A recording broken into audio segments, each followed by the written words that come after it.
In this video, I will show you how can you turn on voice navigation on your Google Map. You can see here, if I click here unmute, then my voice navigation will be unmute. So you can see here the test This sound. is what it will sound like when navigating with Google Maps. So that's how you can see or can hear when your Google navigation will be turn on.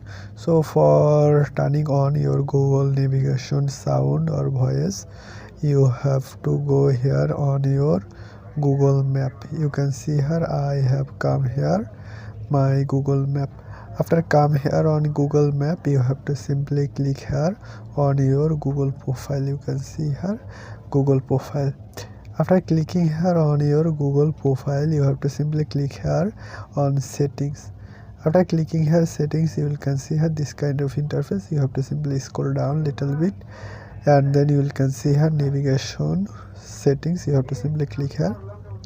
After that, you have to click here unmute, and then I like to volume louder. Then you have to off all that thing, and then you have to save that.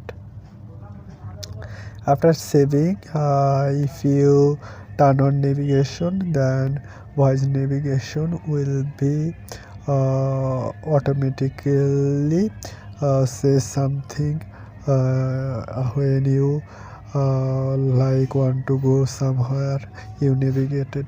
So in this video I'll show the process. If you have any question, you can ask me in my comment box. Thank you so much for watching the video till the end.